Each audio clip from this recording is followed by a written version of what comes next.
한자 상어 몇 가지를 제가 말씀드릴 텐데 앞 두 글자만 제가 말씀드리려고 합니다.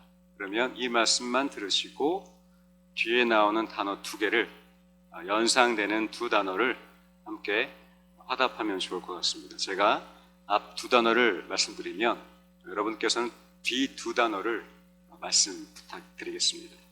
자, 연습입니다. 고진, 감래 역시 훌륭하십니다. 자, 그러면 본격적인 퀴즈 나갑니다. 세옹, 신토, 부리, 감론, 을박 역시 훌륭하십니다. 자, 그러면 기독교 사자 성어 제가 앞 두 글자 말씀드리면 뒷 두 글자, 연상되는 뒤 두 글자를 한번 말씀해 주시기 부탁드립니다. 할렐, 할렐루야, 임마, 임마누엘, 사도, 주기, 도문, 성령, 성령 충만. 맞습니다. 성령하면 우리는 충만, 성령하면 충만이라는 단어가 자동적으로 연상되고 있습니다. 성령에 대한 우리의 느낌과 이미지는 충만, 충만해야 하는, 그렇게 우리 성령을 이해하고 있고 그 성령을 우리는 간구하고 있습니다. 따라서 성령하면 자동적으로 떠오르는 단어는 두 글자, 충만입니다. 그렇다면 성령 충만하면 여러분들께서는 어떤 느낌과 단어와 이미지가 떠오르시나요? 성령 충만, 한번 자유롭게 말씀을 부탁드리겠습니다. 성령 충만하면 생각나시는 것은 무엇일까요? 기도, 그리고 충만, 또 성령 충만하면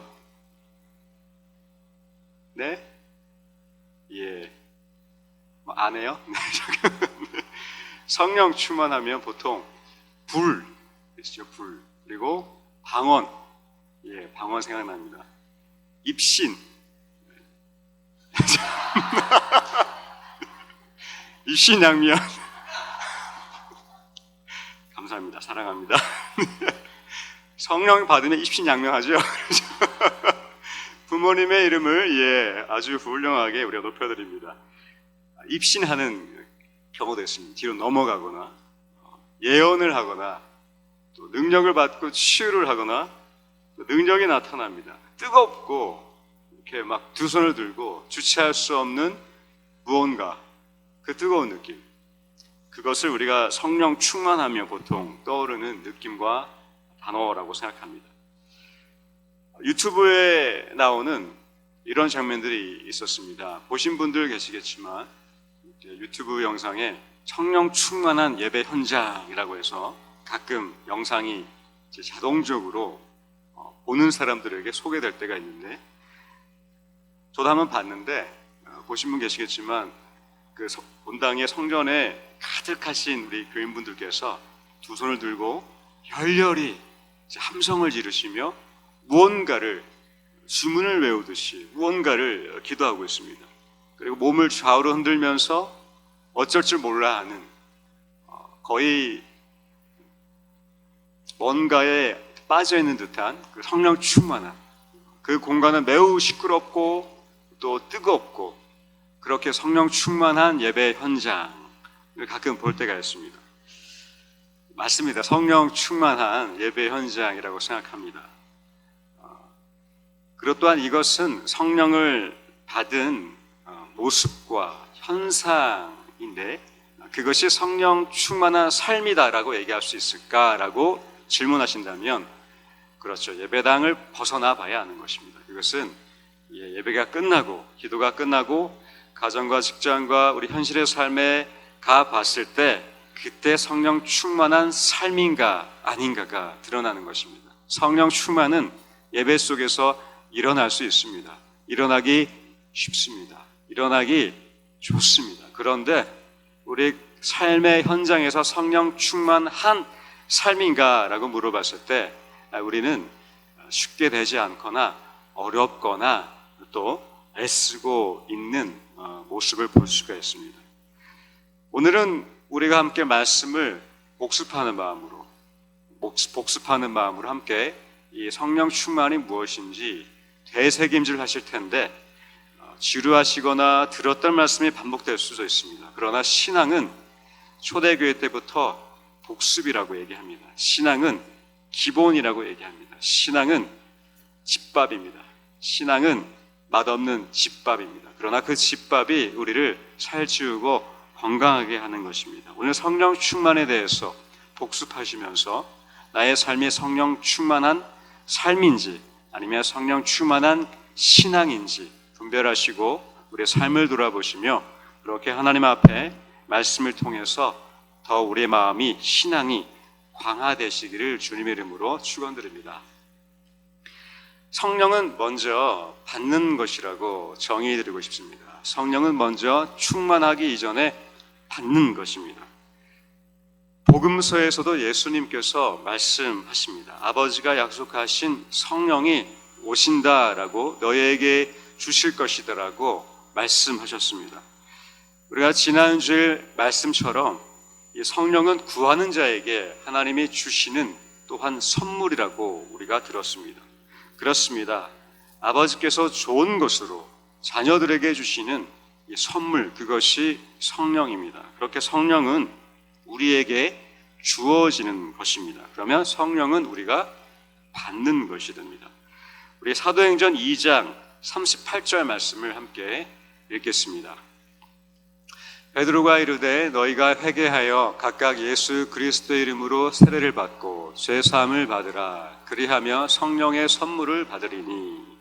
베드로 또한 사도행전에 이 성령의 오순절이 시작될 때에 성령에 대해서 말하기를 선물이라고 정의를 합니다. 이 성령은 예수 그리스도 이름으로 회개하고 그리고 세례를 받은 후에 우리에게 주어지는 선물이라고 사도 베드로 또한 성령에 대해서 수많은 사람들 앞에서 성령을 소개하고 있습니다. 이 성령은 사도행전에 무려 30번 언급되면서 이 사도행전 첫 부분에서 성령의 중요성과 이것이 어떻게 우리에게 선물이 되는지 소개되어지고 있습니다. 다시 말씀드리면 성령은 우리가 받는 것입니다. 회개하고 예수 그리스도 이름으로 세례받은 모든 자에게 주어지는 하나님의 선물입니다. 자, 그렇다면 질문 드립니다. 여러분 회개하고 세례 받으셨습니까? 성령 받으셨습니까? 맞습니다. 우리는 성령을 이미 받은 것입니다. 자, 그런데 성령을 선물이라고 예수님 또한 또 베드로 또한 성령을 선물이라고 묘사하고 있는데 여러분 선물 많이 받아보셨지요? 선물은 받으면 기분 좋고 행복해집니다. 생일과 기념일과 특별한 날에 깜짝 놀랄 정도로 우리에게 주는 선물은 참 우리를 기쁘게 하고 신나게 합니다. 선물은 기본적으로 받는 사람 입장에서는 내가 갖고 싶은 것, 받고 싶은 것, 그것이 선물이 되는데, 자, 그렇다면 선물을 여러분 많이 주기도 해보셨지요? 자녀들에게, 부모님들에게, 남편과 아내, 그리고 친구들에게 선물을 주기도 하셨습니다. 마니또 게임 잘 아시죠? 마니또 게임, 천사 게임. 몰래 누군가를 도와주다가 마지막 날에 짜잔 하면서 선물을 주는데 이렇게 생각합니다. 저 사람이 무엇을 받으면 기뻐할까? 주는 입장에서 저 사람이 무엇을 받으면 좋아할까? 하나님 마음도 그렇습니다. 우리가 무엇을 받으면 좋아할까? 무엇을 받으면 기뻐할까? 우리한테 무엇이 필요할까? 그것이 바로 성령이었습니다. 성령은 하나님 입장에서 주시는 것인데 그것은 우리가 가졌으면 좋겠다는 것, 우리가 그것을 가지면 좋겠다는 것, 그것이 하나님의 선물, 성령인 것입니다. 즉 선물은 우리가 받는 것이자 하나님이 우리에게 주시는 선물이며 그 선물은 우리가 가졌으면 좋겠다는 하나님의 마음 가운데에 우리에게 주어지는, 우리가 받는 선물이 되는 것입니다.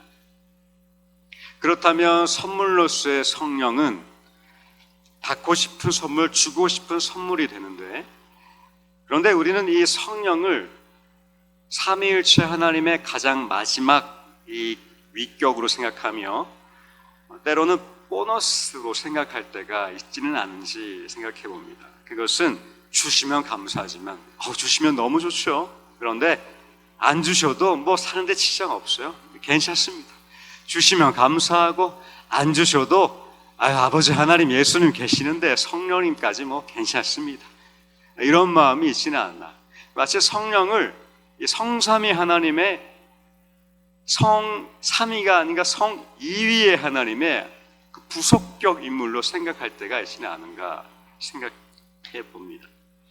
우리 신앙과 삶에 꼭 있었으면 하는 선물이 바로 성령인데 하나님은 그 마음으로 선물을 주겠다고 말씀하셨는데 우리는 그 선물을 때로는 보너스 있어도 되고 없어도 되는 것으로 생각할 때가 있습니다. 근데 성령은 성경이 말하기를 선물, 보너스가 아니라 선물이라고 얘기합니다. 그것은 하나님이 우리가 받았으면 하는, 정말 받았으면 하는 마음으로 주시는 하나님의 선물인 것입니다.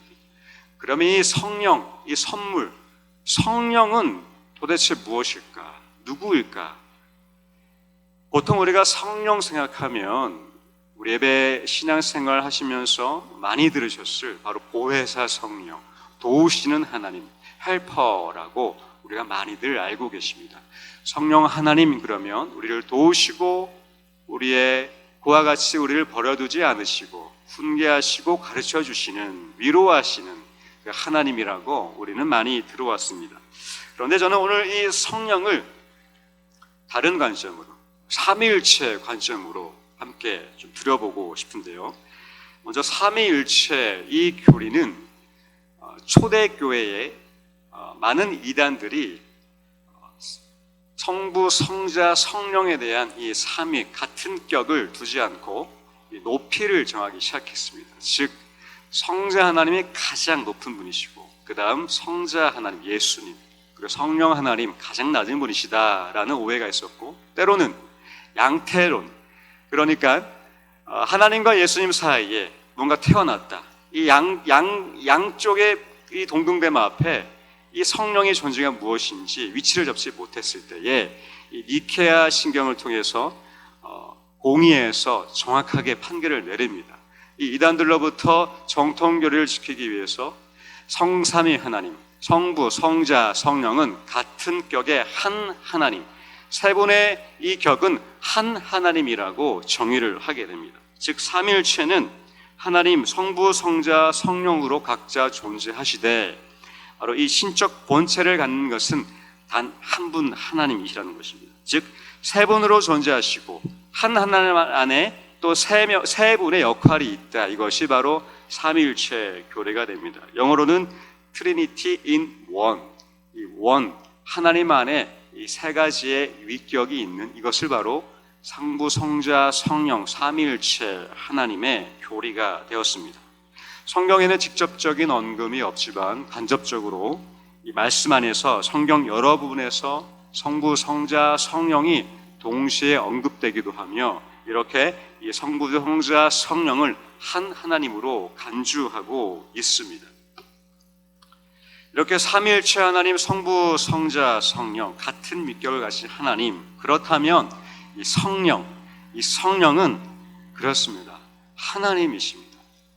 본질적으로 이 성령은 하나님이시고 삼위일체 하나님이 아버지 하나님으로서 또 아들 예수님으로서 또 성령 하나님으로서 이 하나님 안에 계시는 한 분의 하나님 그렇다면 성령은 이렇게 정의될 수 있습니다. 성령은 하나님이 지니신 하나의 특별한 기능이자 역할이 아니라 하나님 자신이라는 것입니다. 이 성령은 하나님 자신이 되는 것입니다. 따라서 이 성령을 선물로 주신다는 것은 이렇게 해석됩니다. 하나님 자신을 우리에게 선물로 주겠다는 것입니다. 하나님이 우리에게 선물이 되겠다는 것입니다. 하나님 스스로가 우리에게 주겠다는 것입니다. 하나님의 자신을 우리에게 선물로 주셔서 하나님이 우리에게 선물이 되는 것입니다. 이것은 우리가 그 선물을 받을 때에 하나님의 이 내주하심, 현존이 우리 안에 있게 되는 것인데, 쉬운 말로 말씀드리면 하나님이 우리 안에 머무시고 계신다는 것이 됩니다. 그러면 성령 충만하다는 것은 어떻게 쉽게 말할 수 있을까요? 그렇습니다. 성령 충만하다는 것은 하나님이 가득한 것, 하나님이 내 안에 가득하실 때 그 상태가 바로 성령 충만이 됩니다. 뜨겁거나 방언을 하거나 예언을 하거나 환상을 보거나 소리치며 입신하거나 그러지 않아도, 아무 일이 일어나지 않아도 하나님이 나에게 주신 선물을 내가 믿음으로 받아들일 때 그 하나님 내 삶에 가득하시도록 기도하고 그 하나님이 내 안에 가득하심을 느낄 때, 그때가 바로 성령 충만한 상태가 되는 것입니다. 이 성령 충만함, 하나님의 내 안에 가득하신 것, 이 은혜가 오늘 밤 저와 여러분에게 가득하시기를 주님의 이름으로 축원드립니다. 그렇다면 성령을 선물로 받으면 어떻게 될까요? 그 하나님을 선물로 받고 내가 하나님으로 가득해지면, 충만해지면 어떤 일이 일어날지, 오늘 본문은 어떻게 될지에 대해서 사도행전 1장 8절에서 우리에게 이렇게 얘기합니다. 사도행전 1장 8절의 말씀 함께 읽겠습니다. 오직 성령이 너에게 임하시면 너희가 권능을 받고 예루살렘과 온 유대와 사마리아와 땅끝까지 이르러 내 증인이 되리라 하시니라. 성령을 받으면, 성령이 임하시면 우리가 권능을 받습니다. 즉 힘을 얻습니다. 그리고 각 지역과 땅끝으로 가게 된다라고 1장 8절은 성령을 선물로 받으면 일어나는 일을 예수님께서 승천하시기 전에 제자들에게 말씀해주고 계십니다. 이 당시 유대 사회의 지리적 세계관은 좁았습니다.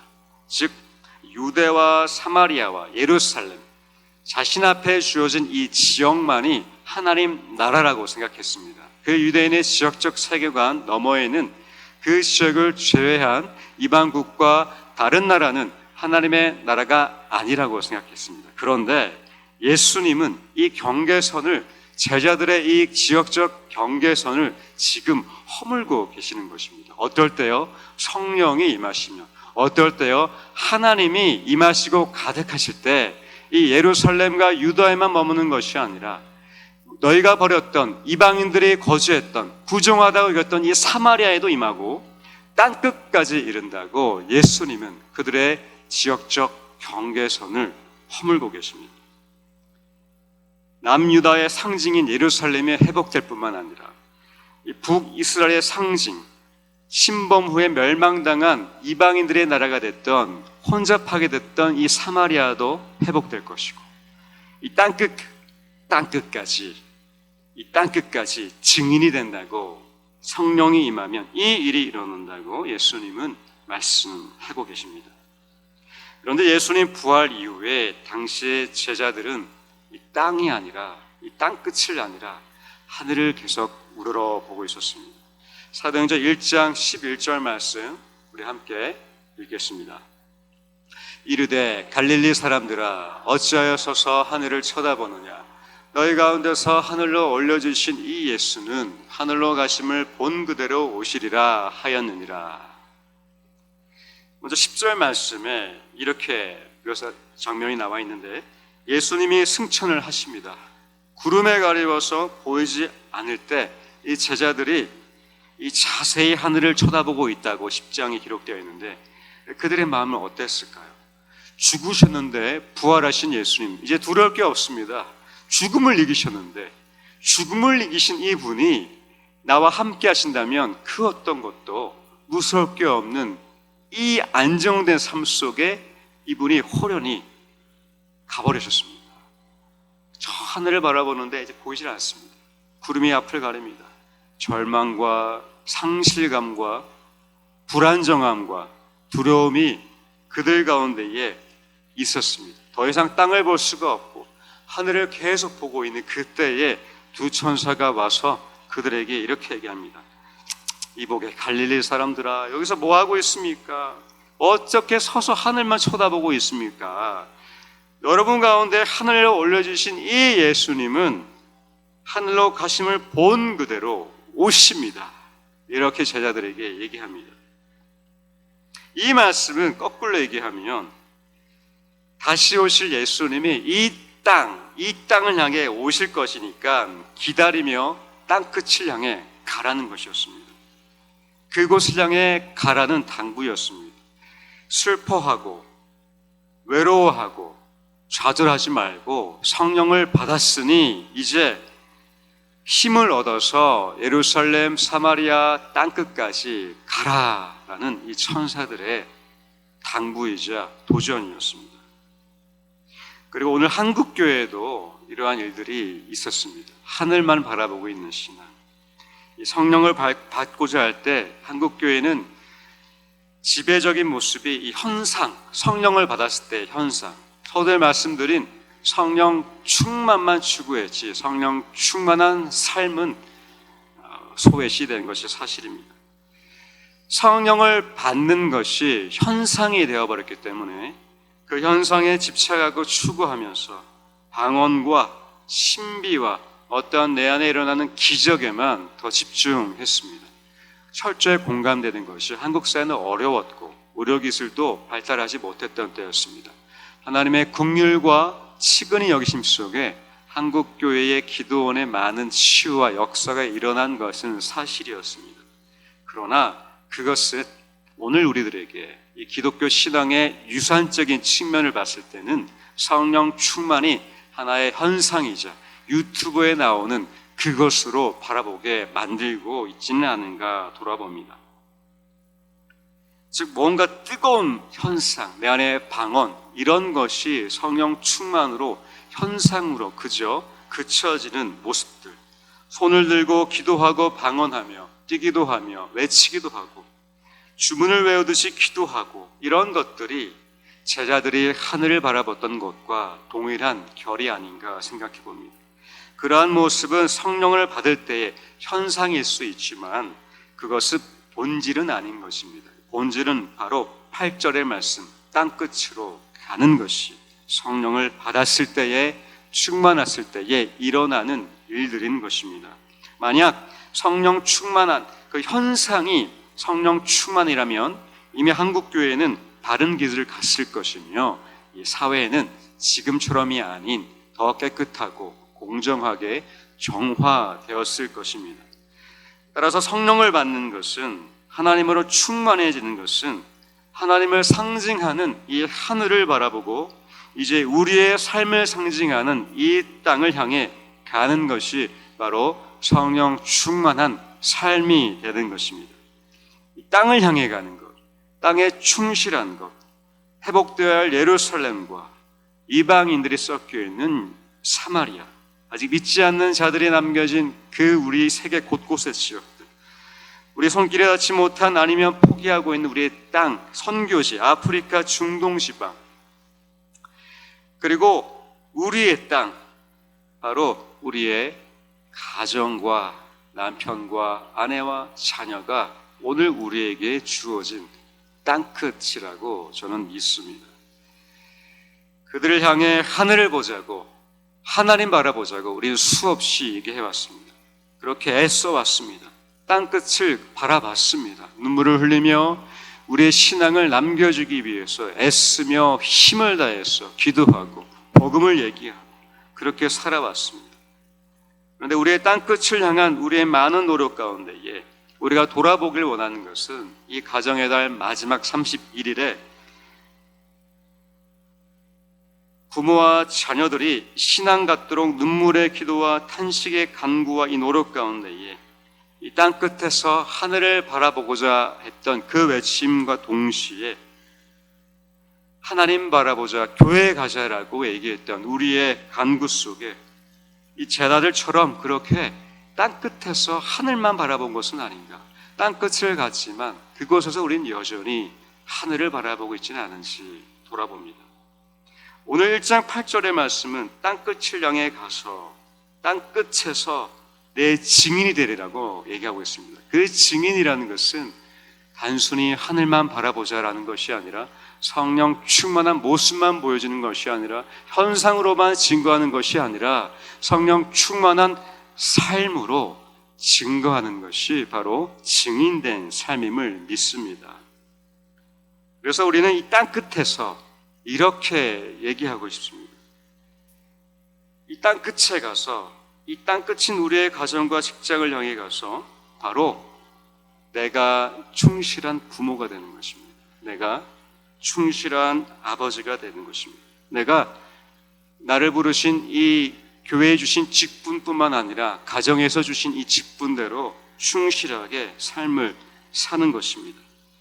부모로서, 아내와 남편으로서, 자녀로서 그렇게 땅 끝에서 충실하게 살아내는 것이 바로 성령 충만한 삶, 땅 끝에 이르러 내 증인이 되는 삶임을 저는 믿습니다. 우리에게 주신 직분, 하늘을 향한 직분, 바로 권사와 장로, 집사, 성도, 목회자의 직분이 하늘을 향한 것이라면 이 땅을 향한 직분은 남편과 아내와 아빠와 엄마와 딸과 아들, 친척, 동료, 이웃, 주민, 그것이 바로 이 땅 끝에 이르러서 우리에게 주어지는 직분인 것입니다. 이 땅 끝을 향한 직분으로 충실할 때에 그제서야 우리 행실을 통해서 바로 사도행전 1장 11절 후반부의 말씀처럼 이 예수는 하늘로 가심을 본 그대로 이 땅 끝에 오시리라. 우리의 가정에 오시리라. 우리 아들에게 오시리라. 나의 땅 끝인 이 딸에게 오리라. 나의 땅 끝인 나의 남편에게, 나의 아내에게 오시리라. 우리 요엘서 2장 28절 말씀을 함께 소개하고 싶은데 이것은 이제 다 나이 들어서 애들도 다 듣고 더 이상 듣지 않는데 알아서 하겠지, 이제 기도만 해야겠다, 이러한 마음을 갖고 계신 우리 믿음의 선배분들에게 요엘 2장 28절의 말씀을 소개해드리고 싶습니다. 함께 요엘 2장 28절 현대인의 성경 번역본을 함께 읽겠습니다. 그 후에 내가 성령을 모든 사람에게 부어주겠다. 너의 자녀들은 예언할 것이며 너의 노인들은 꿈을 꾸고 너의 청년들은 환상을 볼 것이다. 너의 노인들은 꿈을 꾸고 내가 성령을 모든 사람에게 부어주겠다. 너의 노인들은 꿈을 꾸고, 즉 성령을 받을 때 노년에 있는 계신 분들은 꿈을 꾸시게 됩니다. 이 꿈, 저는 이 꿈이 바로 이 땅 끝에서 이루어지는 증인이 되어서 예수님이 그 땅 끝에 오시는 그 꿈 되시기를 소망합니다. 늦지 않았던 것입니다. 바로 지금이 정확한 때라면 바로 때와 시기를 아버지의 권한에 두었다라고 말씀하신 그 예수님의 말씀에 다 맡겨드리고 다시 한번 꿈꾸시기를 바랍니다. 이 하늘뿐만 아니라 우리의 자녀들이 있는, 우리의 가족이 있는 이 땅 끝을 향해, 이 땅 끝을 향한 꿈 되시기를 축원드립니다. 사랑하는 성도님 여러분, 우리는 지난주 성령 강림주일을 맞이했습니다. 말씀을 통해 성령은 구하는 자에게 주시는 하나님의 선물이라고 말씀했습니다. 그렇게 우리는 그 말씀을 통해서 기도하고 결단하며 그 선물을 주시도록 간구했습니다. 오늘 말씀을 통해서 그 선물 성령을 받는다는 것은 그 하나님이 우리가 꼭 가졌으면 하는 그 성령이며, 즉 하나님 자신을 우리가 받길 원하시는 것이고, 그것은 우리가 하나님으로 가득하게 되는 것, 그것이 바로 성령 충만이라고 오늘 말씀을 통해서 알게 되었습니다. 그 성령을 받는 것은 뜨거워지고 방언하게 되며 어떤 드러나는 현상에만 집중되는 것이 아니라, 더 나아가서 이 성령 충만은 하늘만 바라보고 있는 것이 아니라, 더 나아가서 이 성령 충만은 하늘을 향한 것뿐만 아니라 우리의 터전인 현실의 삶, 땅끝을 향해 증인으로 살겠다는 다짐을 하게 되는 것입니다. 이 하늘과 땅을 균형 있게 바라보게 하고 그 하늘과 땅을 향해 바라보게 하는 것, 이것이 바로 성령 받음의 영성이 됩니다. 이 성령 받음, 이 성령 충만의 영성은 바로 하늘을 향해 바라보며 동시에 땅을 향해서도 우리에게 주신 직분대로 충실하게 살아내는 것이 성령 충만한 삶이 됩니다. 그때에 그것을 통해서 우리에게는 성령의 열매가 맺어질 것이고, 성령의 열매를 통해서 우리는 굳이 말하지 않아도, 굳이 우리가 찬양하고 기도하지 않아도 우리의 삶을 통해서, 우리의 성령 충만한 삶을 통해, 내가 단 이 땅끝에 증인된 나를 통해 누군가가 보게 되며 누군가가 주님께로 돌아오게 될 것입니다. 오늘 이 밤에 이 영성을 추구하시며 성령 받으시기를 주님의 이름으로 축원드립니다. 이 성령 받음으로 하늘을 향해, 그리고 동시에 땅을 향해 바라보시고 그 끝을 향해 달려가시는 그 영성 추구하시기를 주님의 이름으로 축원드립니다.